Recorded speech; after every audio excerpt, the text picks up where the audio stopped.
Hello students, you are watching GPM coaching classes. आज हम पढ़ेंगे चुंबकत्व का आणविक सिद्धांत, मॉलिक्यूलर थ्योरी ऑफ मैग्नेटिज्म। हम जानते हैं कि चुंबकत्व या चुंबकीय पदार्थ का एक एक अणु अपने आप में पूर्ण चुंबक होता है। फिर उन्हीं अणुओं से तो लोहा भी बना है, लेकिन हर लोहा तो चुंबक नहीं होता है। क्यों? जबकि लोहे के एक एक अणु पूर्ण चुंबक होते हैं, लेकिन हर लोहा चुंबक नहीं होता। कारण क्या है? अणुओं की विशेष व्यवस्था। जैसे चित्र में हम दिखा रहे हैं, तीर का एक निशान एक अणु का संकेत है। यहाँ पर 3 अणुओं को हम दिखा रहे हैं। ध्यान से देखें, हर एक अणु का यन ध्रुव किसी दूसरे अणु के यस ध्रुव के संपर्क में है।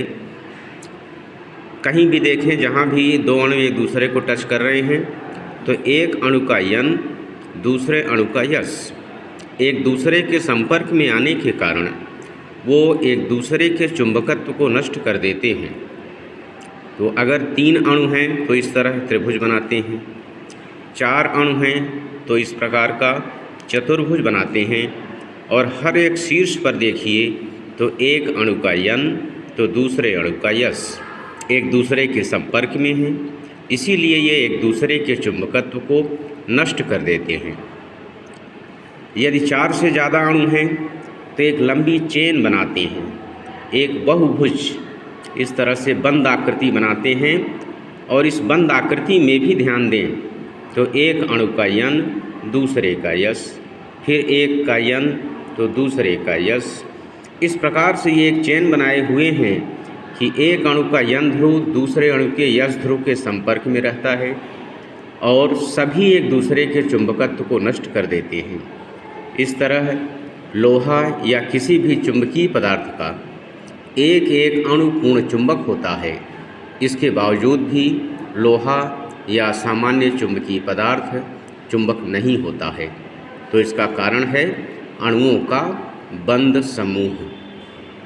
अब इसी चुंबकीय पदार्थ को जब हम किसी चुंबकीय क्षेत्र में रखते हैं तो इनके अणुओं की व्यवस्था बदल जाती है। अब व्यवस्था पर ध्यान दें।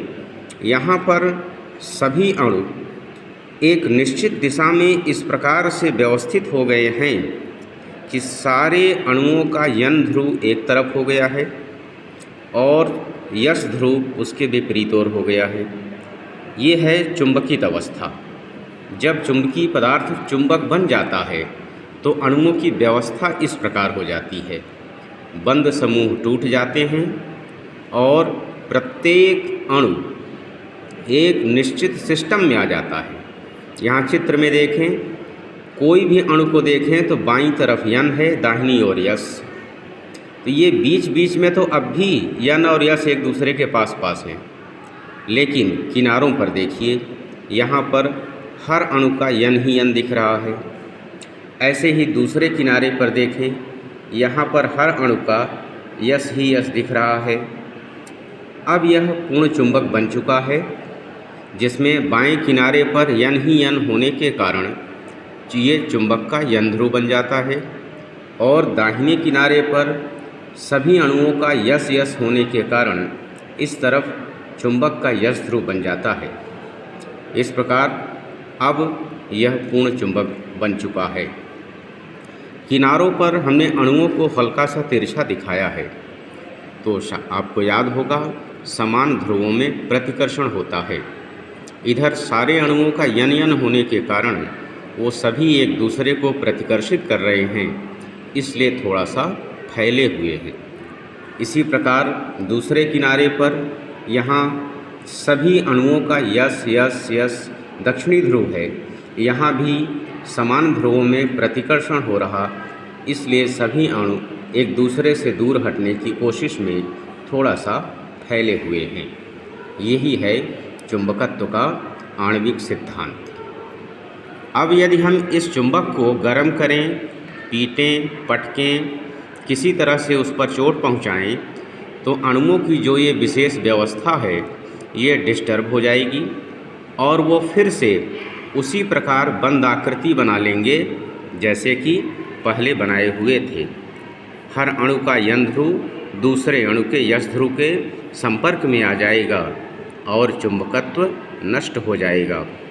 इसीलिए चुंबक को पीटने, पटकने या गर्म करने से उसका चुंबकत्व नष्ट हो जाता है, जिसका मुख्य कारण है अणुओं की जो एक विशेष व्यवस्था है वो इस प्रकार पुनः बन जाएगी।